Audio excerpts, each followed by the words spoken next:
Namaste, and welcome to our continuing series, Interviews with Disciples and Devotees. And today it is again an honor to have Srikant. Namaste, sir. So we wanted to continue with the subject on education. Education. Wonderful. We had partly covered last time physical education and we started with vital education. Now, mother had always tackled the children by telling stories. And especially because they are young children, so just telling them patience or observation, it is through stories that and that goes the best with children. I guess it was that way in the Vedas also. No, Vedas. Where they spoke, they didn't write. That's all right, but Vedas really is not at all, stories. Upanishad, yes. Katha Upanishad and some of the other things, which explains a little bit of Vedas. By the way, I don't know whether you are aware or not, but Aurobindo says very clearly that Maya Yoga is not something new. I got its idea from the Rig Veda only. Yes. Right? And even Vivekananda told him something about the supramental. Yes, that's what is very important to understand. Yes, yes. In fact, the other day I was away at Rajnivas and I saw an exhibition on Aurobindo there. That was very ideal. I had gone for some other purpose. So just I was to give the diary and calendar and then come out. But then I found an exhibition on Aurobindo's life all around. Was this at Savitri Bhavan? No, Rajnivas. Oh, Rajnivas. Yes. Oh. Governor House. I see. Right at the bottom where the visitors sit. Mm-hmm. And it was an exhibition when Aurobindo was a freedom fighter. Mm-hmm. So mainly 1900 to 1910. Something here and there otherwise also is there. But I noticed, they covered everything, but they didn't mention anything about after Aurobindo came out of Alipur jail, he started two magazines, one in English and one in Bengali. They spoke about Yugantar, which Barin had asked Aurobindo, and Aurobindo started the Bengali magazine Yugantar. But actually, after coming out of jail, Karma Yogin and Dharma. About Dharma, they didn't mention anything. So I told Madam, it's very important that this should be mentioned. Aurobindo started two magazines. Karma Yogin you have mentioned, but no mention is made about Dharma. And in Dharma, Aurobindo makes a very significant statement, just because it is in Bengali people, it is not spread it out. He says very clearly in Dharma that with the advent of Sri Ramakrishna Paramans, Kali Yuga has ended and Satya Yuga has started. Now this is a very significant statement. To Indians, this idea immediately catches that Kali Yuga has ended and Satya Yuga has started. She said, is it? All around the people, they got stunned. I follow. I said, yes, with Ramakrishna Paramans, what is there is just the tail of the Kali Yuga, which will disappear in course of time. In fact, to add to this, because she told me, we have just put up, Swami Vivekananda, you mentioned, I remembered this incident. That's why I spoke. When I told this, because she said everything has been put up by Aurobindo Society, we have not done anything. Okay. So I said that when I met Pradeep Narang and Vijay, I told Pradeep Narang that this. He said, yes, I didn't know this. I will look into it. But then he mentioned one more thing which was also very important. He said that we have to remember that with the advent of the new consciousness now in 1956, there is never going to be a Kali Yuga anymore. Correct. It's going to be an ever Satya Yuga, ever more and more progressive Satya Yuga. Yes. There is also another, when I was sitting in WAC 3 days back. So that time they asked a certain question and I answered them. I said, we have to remember, I started by a discussion with the first line of Savitri. You must certainly be knowing the meaning of the first line. All right? I think I discussed some time back also about it. I think so. But most of the people, who have not read much, they completely miss out. Even Pranab also. He said, Aurobindo writes complicated. I said, what is complicated? I purposely put up the first line of Savitri. I said that it was the hour before the gods awake.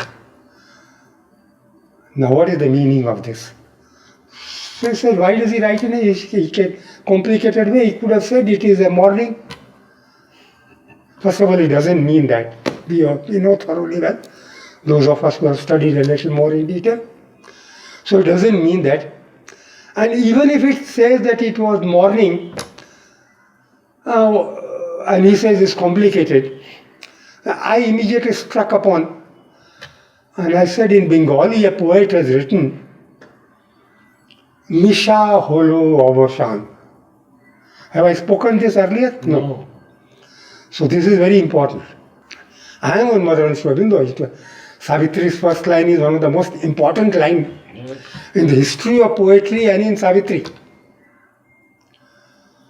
Imagine, Book 1, Canto 1, it starts by it was the hour before the gods awake. And it ends up by saying this was the day when Satyavan must die. Within 7-8 pages from there to here. Yes. What an amount of... Yes. Incredible. Incredible. And when it is such a deep poetry, so mystic, so very... It gives you a headache to start with. So I said, Nisha Holo Avashan. It means in Bengali, English, that it personifies night and says that the night has ended. Night has not ended, but night has so to say died. That's why it personified the night. And slowly the life comes everywhere. Life emerges. Very beautiful. All right.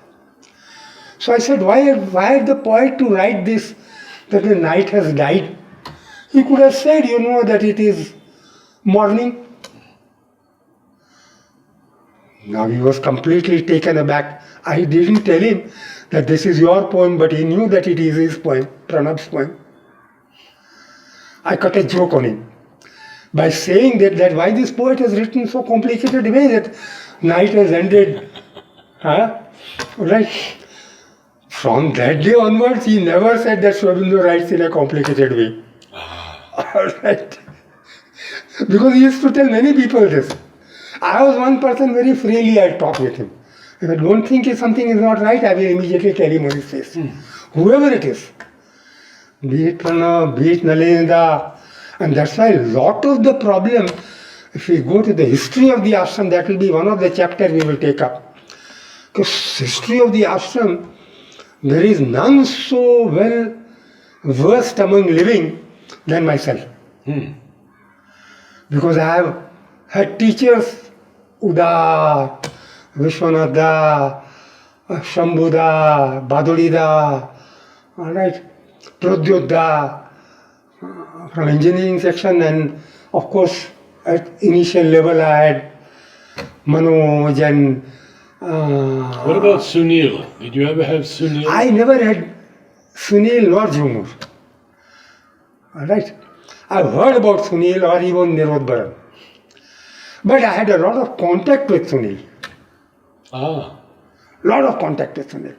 Because initially he didn't have a projector room, people were not collaborating with him regarding the recording and all that. Alright, Vishwanatha, everybody does not have all types of senses, you understand? So they were only interested in mother's music and even mother's music, they don't have that much sense for a music, you understand? So naturally they didn't understand Sunil's music much. And they were recording, they were doing, but so finally it is Niranjan Guha Roy who took up that work. Alright.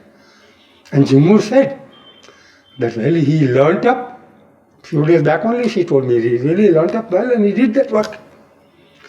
But I was also going there because I was a part of engineering. So anything which is soldering or making anything ready for Sunil, I was always going to him. Alright. So small things, and so you were saying that no one knew more than you about the ashram history. This we will take up as a chapter. It will last several sessions. Very good. Very good. Because so this is very important in what Aurobindo spoke in Dharma. It's very, very educative. And it's very, very educative from the point of view, because it is in Bengali, to the Indian masses it has touched a lot, those who know Bengali.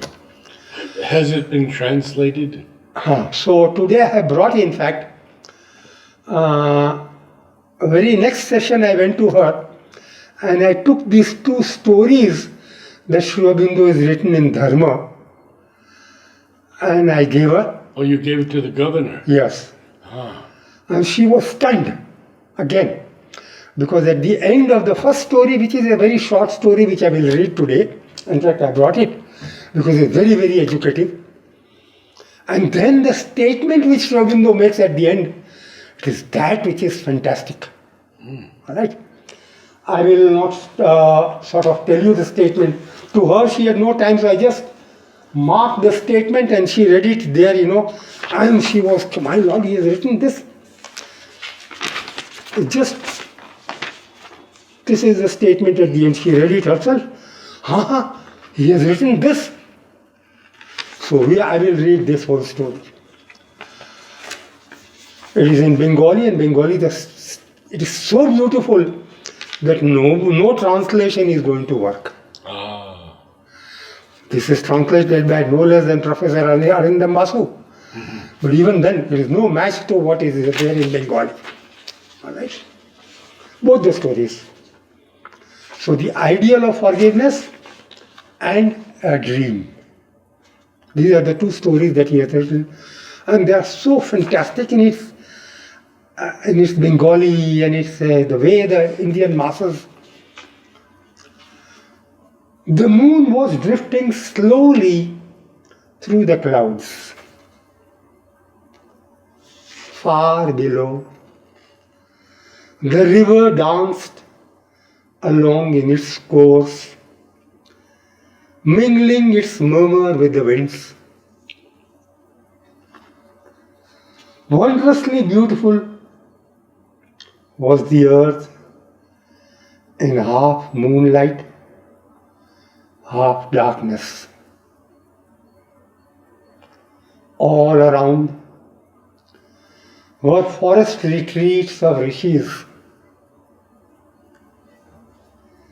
each of which put to shame the divine Nandan garden.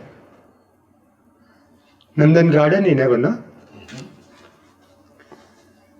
Every hermitage with its trees, flowers, and creepers took on a marvelous beauty.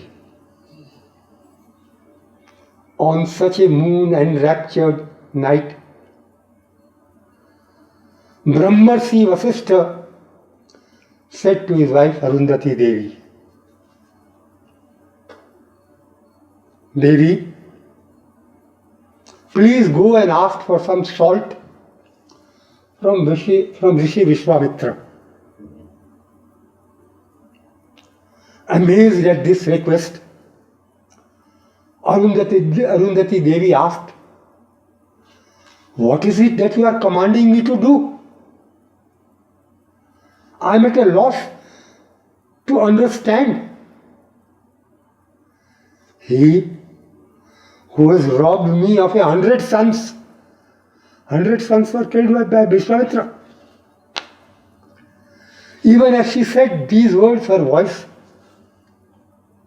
choked with sobs. Memories of the past revived in her heart. The abode of wonderful peace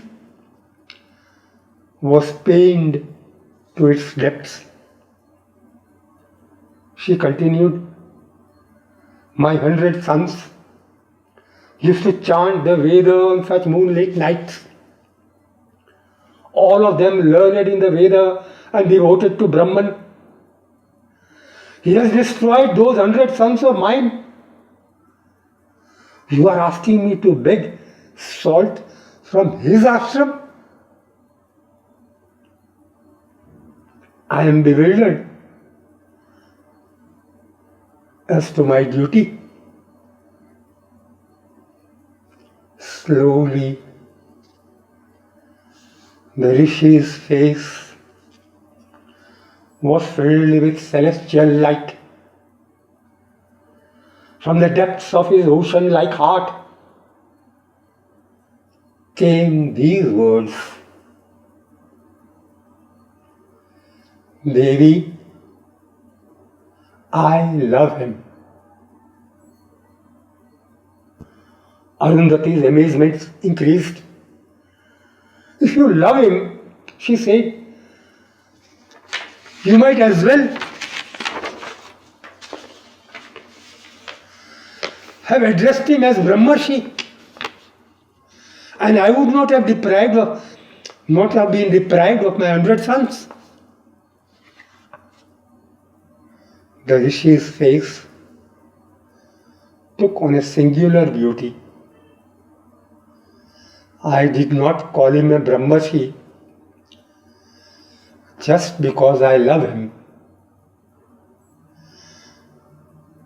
said he.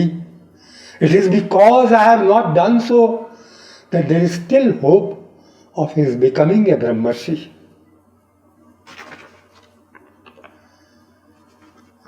Vishwamitra was beside himself with rage. That day, he could not concentrate on his tapasya. He resolved that if Vasishtha did not acknowledge him as a Brahmarshi that day, he would take Vasishtha's life.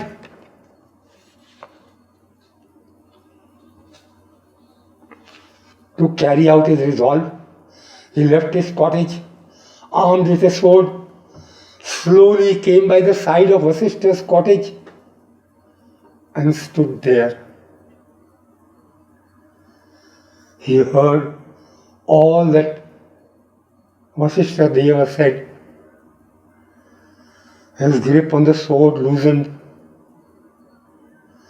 He thought, "Alas, what have I done? What wrong have I committed unwittingly? Whose unperturbed heart have I tried to hurt?" He felt the sting of 100 scorpions in his heart,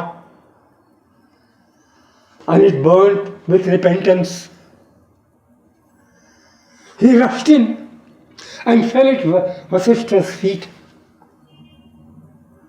He could not speak for some time, but after a while said, "Kindly pardon me, but I am not even fit to ask for pardon." So proud was his heart, he could not say any more. But what did Vasishtha do? He stretched forth his two arms And embracing Vishwamitra said, "Rise, Brahmarshi, rise."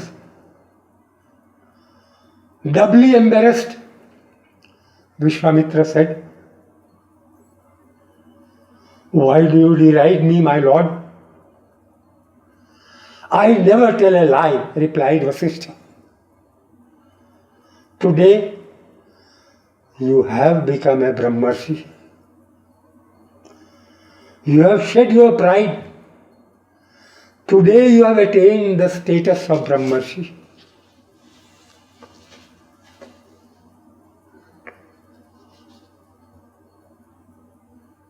Teach me the science of Brahman," implored Vishwamitra. So Vasishtha, "Go to Anantadev." Vasishtha answered, "He will instruct you in the divine lore." Vishwamitra went where Anantadeva stood, supporting the earth on his head like Atlas. He said to Vishwamitra, "I can teach you the science of Brahman if you are able to hold the earth on your head."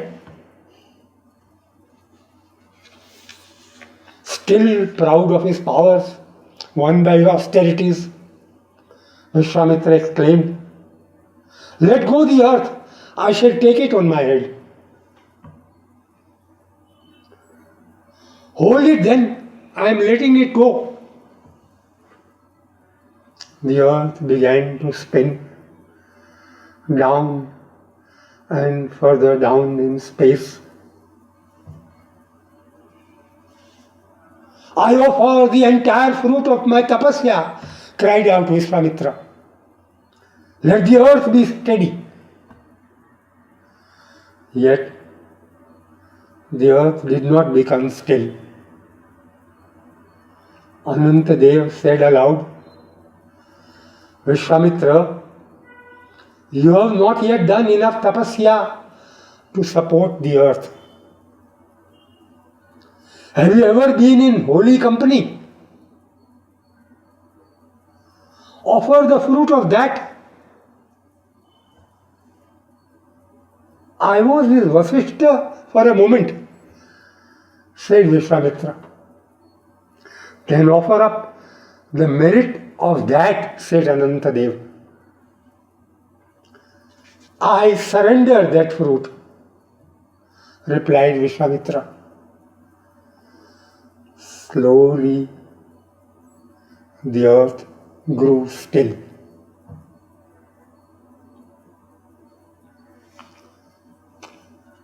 "Instruct me in the divine lore," said Vishwamitra.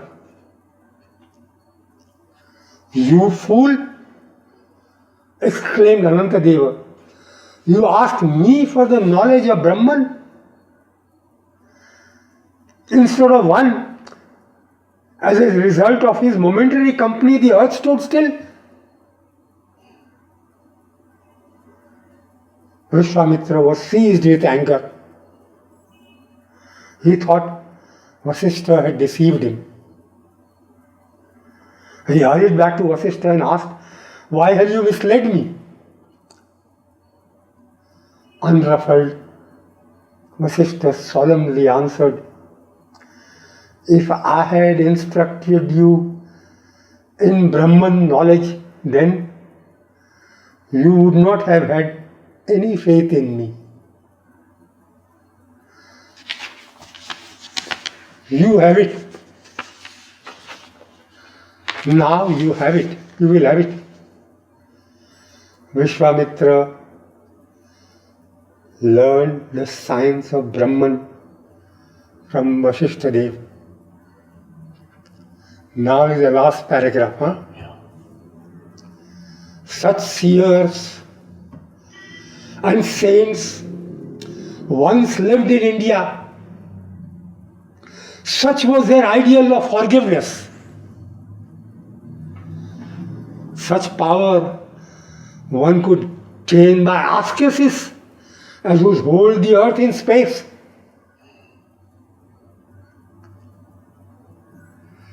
Rishis are taking birth in India. Rishis are taking birth in India, whose luster will dim the radiance of the seers of the past.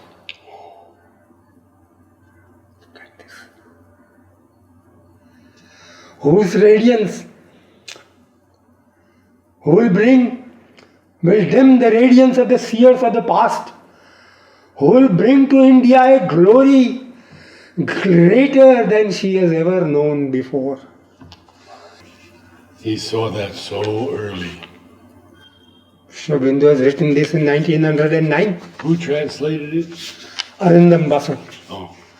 And I tell you, you read in Bengali, you literally have tears. Such is the power in that Bengali. Now, why am I telling this story as a part of the educative this thing? It's true spiritual knowledge and spiritual whatever the thing.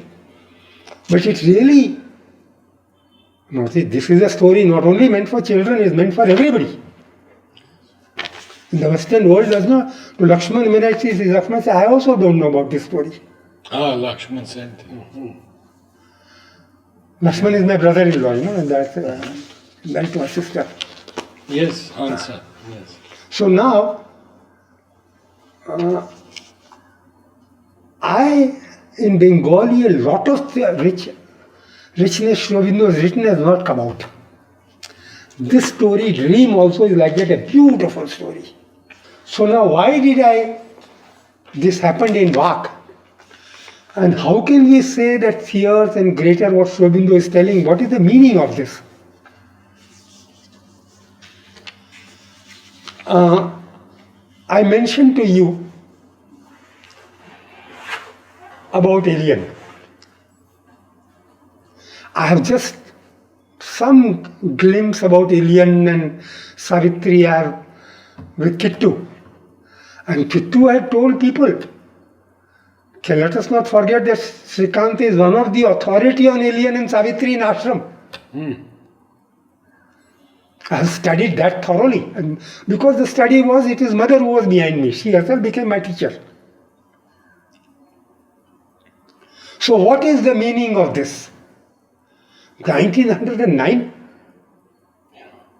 And he says that with the advent of Ramakrishna Paramahans, Kali Yuga has ended.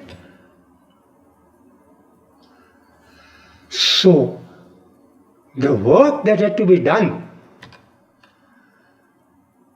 the Vedic rishis saw the supramental. It is Animadi who told me earlier, I'll never forget. She said the Vedic rishis saw the supramental like a sun, far away. But you cannot reach it, they said. Now this is what Aurobindo, not initially, but as he went ahead, he had decided that we want to bring that down on earth. And it was such an impossible task even to think of it.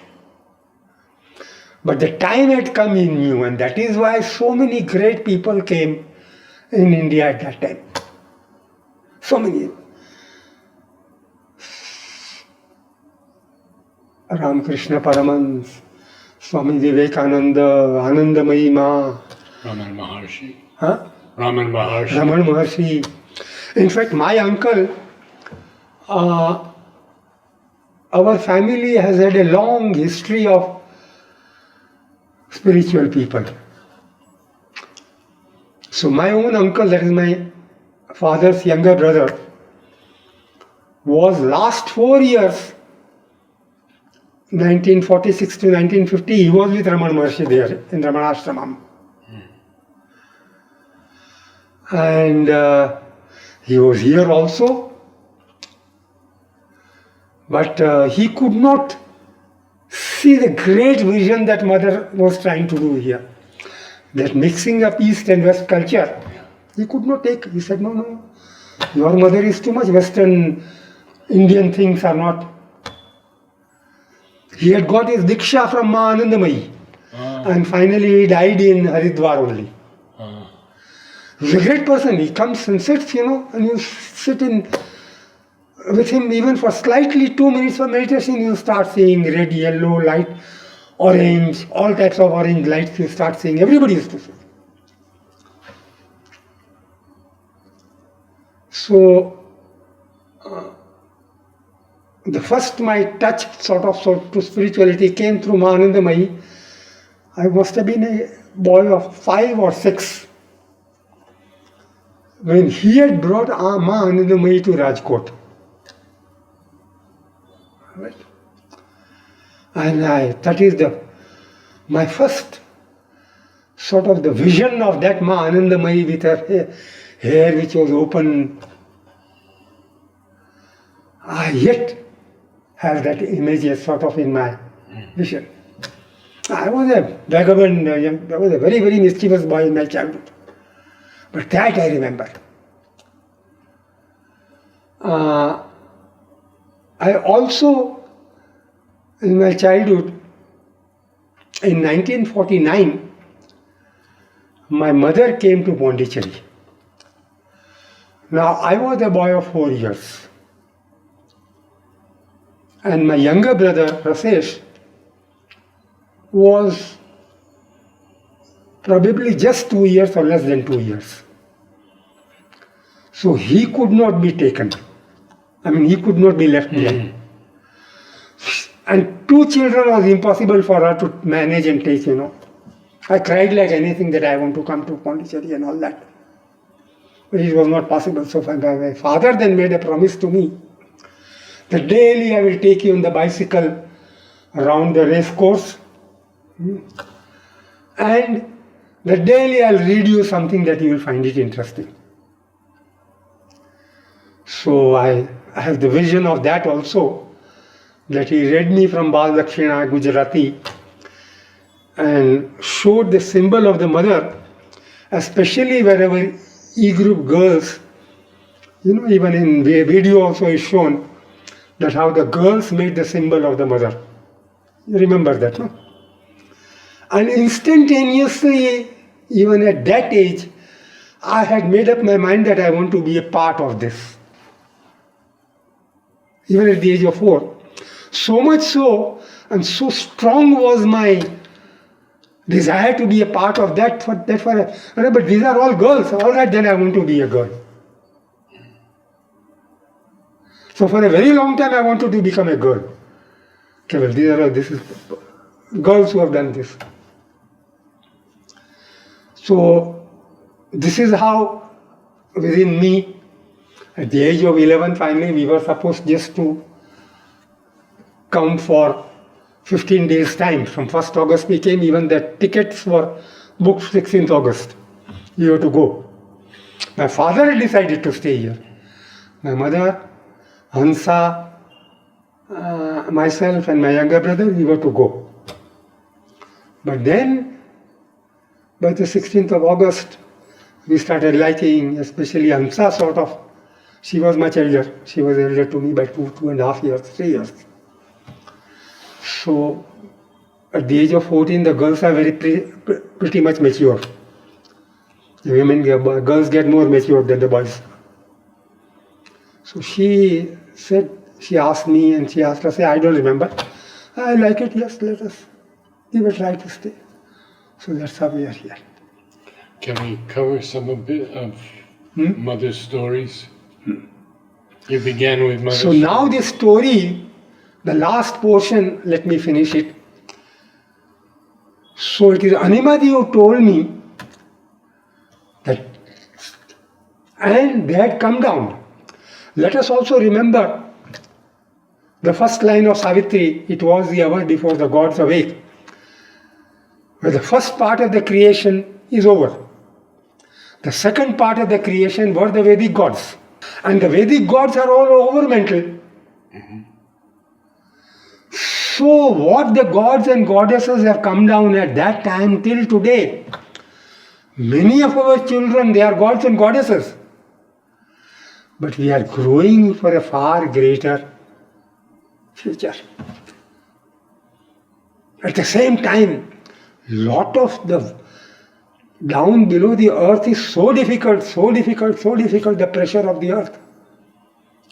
I shall continue on this, that how they, Mother and Sri Aurobindo, they are what gods? This I told you last time I asked Champaklaji. Ishwar and Ishwari, he said. It's not just Ishwar and Ishwari, it's something more. And what they are, we shall discuss from this story next time.